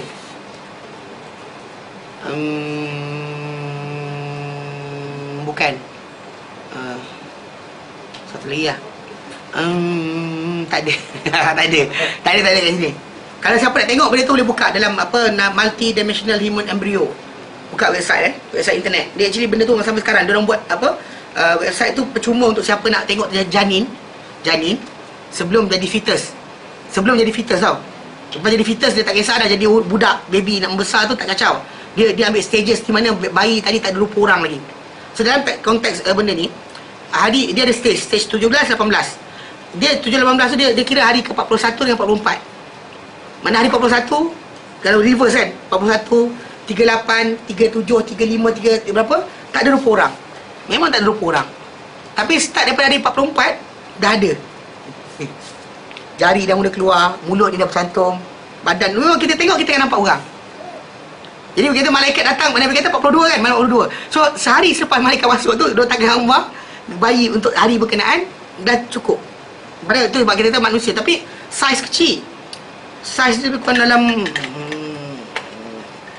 ni macam ni. Ini hari 42. Kecil lagi. Kecil sikit kot. Pasal 59 besar ni. 59 besar ni. Mana 2 bulan perempuan muntah kan. Budak tu besar ni. Kurang. Tapi ketika tu dah ada orang tau. Nanti tunjuk juga. Tak tunjuk kan nanti orang kata ustaz nipu. Di zaman sekarang ni masalah sikit. Kena ni sikit. Multi-dimensional kamu lagi human embryo. Okey. Contoh sinilah gambar ni. Kalau besar tak ada, kecil lah gambar ni. Okey, sinilah sini. Okey. Macam ni kan, macam ni kan hari yang okey ni. Kalau gambar dia besar kan 16. Kita nak besar sikit. Okey. Macam ni lah ambil ni. Okey, ni hari 26. Hari 26 ni makna hari 26 hampir 2 bulan lah kan. Kalau 5mm. So bayangkan kalau 5mm kan, budak tu sana. Satu lah kecil je. Tapi orang tak orang ni. Orang ke bukan orang? Orang lah. Ada rupa dah, ada jari, ada sekian. Memang manusia. Even tak tahu jantan betina, lelaki. Budak lelaki. Okey. Kalau sekiranya kita patah balik kan, yang hari yang saya kata tadi ni, start sini. Okey, start sini hari 41. Ni ada berapa orang? Ni, orang tak? Okey. Reverse sikit lagi, awal sikit lagi. Kita ambil patah balik awal sikit lagi. Hari ke apa ni 33. 37 Ni orang. Ada Okey. Kalau kita patah balik, kita ke depan hari ke-44. Mana Nabi kata idza marra binutfati fintan wa arbaun. Okey. Ada berapa orang tak? Almost kan? Start daripada hari apa?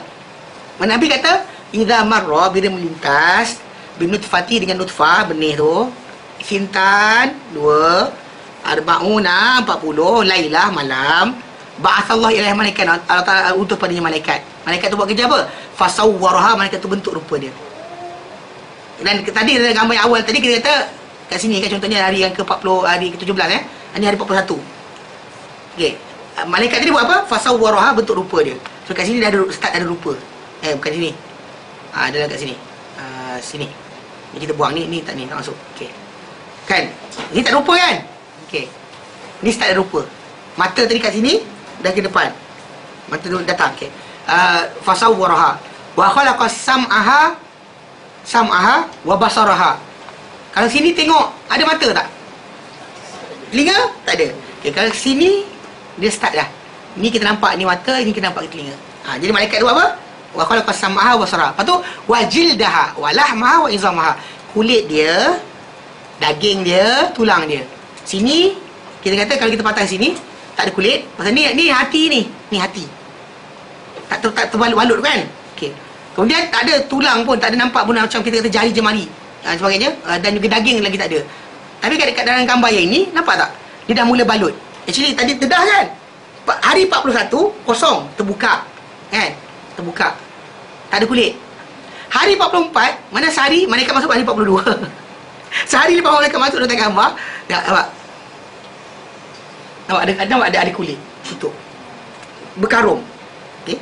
Jadi dah walahmah dan izam, nampak tulang, jari, jemari dia. Actually ada gambar apa? Jari ternampak tau. Dia contoh macam sini kan. Ni. Dia tunjukkan nampak ni. Dia. Nampak jari tu. Dia nampak jari tu mula keluar. So bila jari ada tulang. Kemudian tapi malaikat tu masalah dia tak berhenti di situ je. Dia pun kata, Sumayakul, kemudian malaikat tu kata, Ya Rabb, hai Tuhanku, ada karun amunsa, laki ke perempuan? Ikut sebenar kan kat situ kan Lauh Mahfuz dah tentukan. Kemudian ketika hari persenyawaan pertama tu dah tentukan. Tapi lepas tu malaikat tanya lagi. Kan XY dah tahu kan. Lelaki ni XY, perempuan XX, betul? Kan 46 XY, 46 XX. Okey. Sekarang ni bila hari ke-42 ni malaikat tu datang, dia tanya sekali lagi, Ya Rabb, ada karun amunsa, lelaki ke perempuan? Tu yang jadi ketika kita nampak ada orang cacat. Melepas ikut blueprintnya asal tu dah siap. Tapi malaikat datang tanya lagi. So lalu Nabi kata, faqala rabbuka ma yasha, maka Tuhanmu tentukan apa dia nak. Waktu bulman malaikat pun akan tulis tentukan apa yang akan berlaku. Itu dalam hari-hari yang ke-40 40 ni. Kemudian malam qadar, yang mana ada ketentuan tahunan untuk kita. Mana kita kata asasnya memang manusia ni ada ketentuan berulang-ulang, bukan sekali je. So kenapa kita kata jangan berhenti berdoa. Dan bahkan dalam ayat surah Ar-Ra'd ayat 39 tadi Allah kata, Yamhullahu ma yasha, Allah padam apa dia nak, wa isbil, Allah kekal apa dia nak. So jadi meaning that jangan kita tak lagi buat apa-apa, kita dah awal-awal lagi lari. Contoh macam sering saya kata orang Melayu kita ni banyak suka mendahului qadar. Takdir tak tahu lagi tapi dia dah dahulu. Contoh simple je, cakap dengan dia pergi belajar hafal Quran. Dia kata apa? Dah tua lah ustaz, tak larat dah, manalah boleh. Tak ada tahu ke qadar Allah Ta'ala untuk dia. Soalan, kan ada orang dia baca, dia start masuk, kan dia salah bidang. Kan orang tu contoh macam dia masuk bidang engineering, masuk engineering, belajar sampai sekian kan. Lepas tu macam alah tak best je. Lepas tu dia masuk dalam bidang fotografi. Saya jumpa seorang hamba Allah Ta'ala ni, actually dia berjaya buka syarikat, dia jadi kaya sebab apa? Fotografi. Mana laluan dia, bidang dia, kadang-kadang kita tak tahu keserasian manusia tadi. Ketika mula-mula dia nampak macam nak engineering, tapi lepas tu dia masuk macam, betul lah, inilah bidang aku sepatutnya. Okay. Sekarang ni macam orang manusia ni, dia tahu tak dia boleh hafal Quran ke tidak? Soalan 5 saat dia sekarang. Yang kata awal-awal tak buat, jangan suruh. Yang awal lagi tak buka, tak try, kenapa? Why? Sebab mendahului qadar. Sebab kita dah ada bimbing program, dah tua, tak payah amal lah. Dia pencen tak pencen. Salah. Berumur hafal lah. Jangan mendahului qadar, tahu? Jangan mendahului qadar. Jangan kita awal-awal lagi qadar tak tahu apa benda tertulis, kita awal hukum awal-awal. Dengan kata apa? Ish, tak boleh. Kita hukum. Time orang kata tak boleh kahwin, nak kahwin juga. Ya, orang kata papa orang tu tak suka sebenarnya. Ish, ini kalau kahwin juga ni bergaduh ni. Peduli apa? Kan? Tak kisah kan? Tapi bila time benda macam tu, benda amal ibadat dan sebagainya, awal-awal lagi lari. Oish, ini orang-orang alim je boleh, kami tak alim ni lari. Tak nak belajar. Why? Kenapa? Nampak? Mendahului qadar sebelum waktunya. Jadi kita kata memang ketentuan dah ada, tapi apa kepada mana kita tak tahu. Maka kita doa minta panjang umur pun, kalau panjang umur kita pun kita tak tahu. Minta rezeki banyak, bila patut banyak pun kita tak tahu. Faham tak? So secara asasnya itu kenapa Nabi kata akan dimakbulkan doa seorang tu selama mana dia tak kata apa? Aku doa tapi tak disahut oleh Allah Ta'ala pun. Dia cakap je, doa dia batal. Doa dia batal. Doa tu falam yustajabuli. Mana dia kata aku doa dah tapi tak dimakbulkan doa aku. Dia sebut je benda berkenaan. Dia isti'anjal, minta cepat dengan jawapan Allah Ta'ala untuk doa dia. Maka itu adalah di antara benda yang batalkan doa dia. Pasal bagi seorang Muslim, dia tahu bila benda tu akan berlaku. So nanti kata lain, macam tadi neraka, jadi dia tahu dia akan ada orang yang memang siap untuk dia panggil. Memang orang berkenaan ditakdir kalau Allah Ta'ala memang akan buat. Allah Ta'ala tahu mereka akan buat dan Allah Ta'ala tahu apa akan jadi. So kita kata benda tadi bukan kezaliman. Bahkan macam kita bincangkan itu, kalau Allah Ta'ala hukum kita sekali pun dia tak zalim. Kena faham macam tu je. Okay? Kemudian dia kata, Fatadu'uhum yaumal qiyamati bilisanin talqin zalikin. Lalu pada hari kiamat nanti, tad'uhum, maka ia, itu neraka tu, akan menyeru mereka, panggil. Neraka akan panggil mereka. Kan? Yaumal qiyamati, pada hari kiamat, dengan lidah yang fasih. Semua faham. Soalan, faham bahasa apa? Itu macam jadi kes, orang tanya, bahasa apa akan dipakai kat sana? Ingat kisah anak penyu, lahir menekan atas, mak dan bapak dia tak ajar pun bahasa apa. Tapi dia keluar, dia tahu nak makan apa. Bahkan tak pernah silap. Yang manusia kita ajar kata kau jantan, kau betina, kan lelaki perempuan, silap. Lari daripada tabi'i dia. Kecil-kecil kita ajar, kau lelaki yang buat macam ni. Dia buat juga, dah besar macam, saya suka, naluri saya. Ngada tu. Jadi bagi saya, dia kena faham sebenarnya sebahagian orang kan macam benda, saya tak salahkan, memang kecenderungan. Tapi sebenarnya benda tu pada lawan. Pasal kami di Yaman tu ada budak-budak yang lembut-lembut ni, 3-4 orang datang kan. Kita hantar dekat tau. Hantar dia pergi belajar hafal Quran dekat celah bukit. Kawasan jauh daripada orang ramai. Jadi budak tu asalnya dulu macam lembut, keras. Boleh terjun lori. Tak ada hilang dah perangai pun macam apa ni, tak ada. Tak ada. Sekali itu baguslah. Sekali seorang kawan dia Latawi dia datang sambung belajar ke Yaman juga. Budak dia pelik sikit. Ada pergi belajar bahasa Inggeris dekat Yaman. Apa belajar? English literature. Dekat mana? Kat Yaman. Tak pahala pula kan. Tak belajarlah benda lain. Tapi cerita dia katalah, okey, budak ni baik, bukan jahat. Tapi cerita dia macam tu lah. Bila dia lembut juga. So kawan dia lembut tadi, asal dia elok, dia lembut balik. Aduh. Start pakai ni lah. Lepas tu beli gencu lah, sekian-sekian. Jalan gitu. Kita orang lempang-lempang ni budak-budak ni. Jadi nak cerita kan, mana masa dia boleh hilang dengan apa, suasana.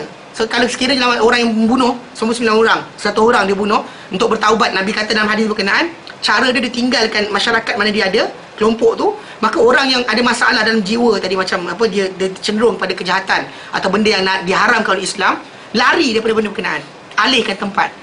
Ya, biar pun kat situ tempat kita sayang, alihkan. Kerana itu adalah di antara apa? Di antara cara kita kata sepatutnya berlaku. Mana kita nak taubat, itu cara dia. Ni kalau taubat tapi lepak lagi kat bar. Aku dah taubat dah minum arak ni. Tak tahu macam mana. Tapi lah, mata-mata taubat. Tak nak buat maksiat tapi lepak kat wayang. Yelah, macam mana kan. Hiburan ni kena ada juga. Sampai bila tak selesai. Kan bila nak taubatnya, nak kan, ada masa mengalir air mata. Tapi nak tinggalkan benda haram tu payah sangat. Okay? Baik. Jadi, summa taltaqituhum. Kemudian neraka tadi akan kutip mereka.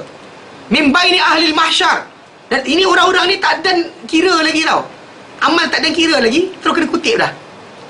Memang dia confirm dia masuk neraka. Neraka tu akan keluar. Dia dalam hadis Nabi kata ada tengkuk-tengkuk. Dia actually dalam filem apa science fiction keluar macam tu kan. Actually dia orang dapat gambaran tadi pasal para ulama Islam banyak mengarang berkenaan tajuk masalah neraka ni. Neraka dan syurga ni. Jadi benda ni memang kita tak pelik dipalagiat dicuri. Pasal contoh macam kisah berkenaan saya sebut tu 7 Deadly Sin, 7 dosa besar yang dikarang apa oleh Dante. Dikarang berkenaan dengan apa Divine Comedian. Sebenarnya dalam agama Kristian, diorang tak ada tajuk berkenaan dosa tu macam mana. They don't have any idea. Jadi last sekali kan bila diorang tak ada macam nak tentukan mana dosa besar kecil ni, kan keluar macam envy, lust, apa dia cari kemarahan, cemburu, keberahian, kemudian apa gelojoh makan, kemudian malas-malas, kemudian pride, bangga diri. Dia ada 7 benda. Benda tu tadi sebenarnya, dan gambaran neraka dalam kisah tu dicuri daripada kisah karangan Imam Qurtubi. Tazkirah fi Ahwal Mauta.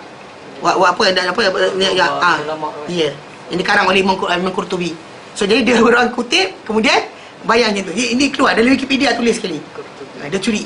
Jadi bila curi-curi ni biasa. Jadi bila gambaran kata neraka ni ada tangkuk tangkap kan bawa masuk dalam, itu actually benda tu tak pelik. Bahkan dalam hadis Nabi lah yang banyak menerangkan dia. Jadi dia akan kutip, neraka akan kutip makhluk-makhluk tadi. Daripada orang mahsyar tadi, semua dah tunggu nak dihisap, maka dia orang dikutip dahulu masuk neraka awal. Okey? Kama tultaqatu tayrul hab, sebagaimana mengutipnya burung biji-biji. Kan dekat tanah tu ada kalau kita campak gandum, burung datang patuk kan. Macam itulah perbuatan neraka. Nanti dia akan kutip makhluk-makhluk tadi yang akan masuk neraka, masuk ke dalam neraka. Wadhalika, dan itu annahum kama qala ta'ala, kama qala Allah azza wa jalla, dan itu bahawa mereka seperti yang difirmankan oleh Allah azza wa jalla, kanu mimman, mereka ni dahulu adalah di kalangan orang yang adbara wa tawalla. Mereka adalah orang yang berpaling dan juga pergi. Mana mereka adbara, memusingkan diri, mana pergi ke belakang dan juga berpaling, lari. Itu maksud dia apa? Kadzdzaba biqalbihi, dia mendustakan dengan hati dia. Wa tarakal amal bijawarihi, dan dia meninggalkan amal dengan apa? Dengan anggota badannya. Mana amal anggota badan tak buat, hati dia pun dustakan, maka Allah Taala ni wa jama'a fa'a'a, lalu dia himpunkan juga, dan wa'a itu jama'al mal, dan kat dunia dahulu dia himpunkan harta. Ba'dahu ala jama'al mal ba'dahu ala ba'din fa'a'a, lalu dia simpan, letakkan dalam bekas, simpan kan, kira pula malam kira duit banyak mana, besok kira lagi duit banyak mana, kan dia kira tak cukup ni, ini 50% hilang ni, 50% hilang, duit 1 juta 50% hilang. Okey, ai aukahu wa mana al-haqq Allah, Maksudnya dia ikat harta tadi, lepas dia simpan-simpan, dia ikat. Kemudian dia halang hak Allah Ta'ala minhu. Okey? Minal wajibat alaihi, daripada perkara wajib ke atasnya, min nafaqat, daripada nafkah. Nafkah ni maksud dia benda-benda yang wajib lah, daripada isteri, anak dan sebagainya, atau adik-beradik, atau bapa saudara, atau anak saudara, anak bapa saudara kita, atau anak kita sendiri. Anything yang kita concern nafkah. Okay? Dan juga daripada dia juga daripada zakat. Zakat tak payah juga. Okey? Wa min ikhraj zakah, daripada mengeluarkan zakat. Waqad warada fil hadis, dengan telah datang dalam hadis Nabi SAW, wala tu'a fayu Allahu alaik. Janganlah kamu ni tu'a, mana kamu ni sentiasa menyimpan harta sampai kamu lupa bahawa benda hak tak tunaikan, lalu Allah Ta'ala akan kenakan pada kamu di akhirat nanti. Allah Ta'ala akan simpan kamu ke sana. Wakana dia kata, wakana Abdullah bin Uqaim la yurbitu lahu kisa. Dia ni kalau dia ada salah seorang sahabat Nabi nama dia Abdullah bin Uqaim, dia kalau dia ada bekas makanan, gandum ke, dia tak ikat. Wa yaqulu, dan dia kata apa? Sami'atullah yaqul, aku dengar Allah Ta'ala berfirman dalam Quran, wa jama'a fa'u'a. Orang-orang tu dia kumpul harta, kemudian dia ikat harta, dia tak nak bagi ke orang. Jadi dia tak nak ikat, pasal takut sangat. Maka Hasan Basri berkata, Hasan Basri, ya ibn Adam, wahai anak Adam, sami'ata, engkau telah dengar, wa'idallah, apa, janji buruk Allah Ta'ala, thumma au'aitad dunya, tapi dalam masa sama kamu masih lagi apa? Kumpulkan dunia. Kamu dengar janji Allah Ta'ala tentang neraka, tentang syurga dan sebagainya, tentang azab kubur, tapi kamu masih lagi apa? Sibuk menyimpan dia, kumpul masuk ikut, masuk dalam bekas, masuk dalam berjana, simpan. Lupa berkenaan dengan masalah, cakap takut tapi masih lagi masuk masalah wahan. Dia tak nak hilangkan benda berkenaan. So kita berhenti kat sini insya-Allah. Ada soalan? Tak ada. Jadi insya-Allah kita akan sambung kemudian ayat yang ke-19 sampai ke-25, 35 insya-Allah. Okay, dan ini masih lagi berkaitan tajuk masalah neraka dengan sifat-sifat ahli neraka. Dan bahkan kita kata keadaan tersebut, ingat macam mana kita kata dahsyatnya azab neraka ni, orang yang kita sayang nanti akan lari dari kita. Apakah benda berkenaan dahsyatnya sampai macam tu sekali. Jadi kita jaga-jaga dari sekarang lagi. Persediaan untuk itu ada daripada sekarang, bukan daripada lepas ini. Dia sebut hari yang tiada guna harta dan anak pinak tu. Tak ada guna harta dan anak pinak. Itu sebab sana tak ada siapa boleh tolong kita. Baik, kita berhenti kat sini. Wallahu ta'ala alam. Wa sallallahu ala sayyidina Muhammad wa sallam alhamdulillahi alamin. Subhanaka hamdika asyhadu an la ilaha illa anta astaghfiruka wa atubu ilaik. Assalamualaikum warahmatullahi wabarakatuh.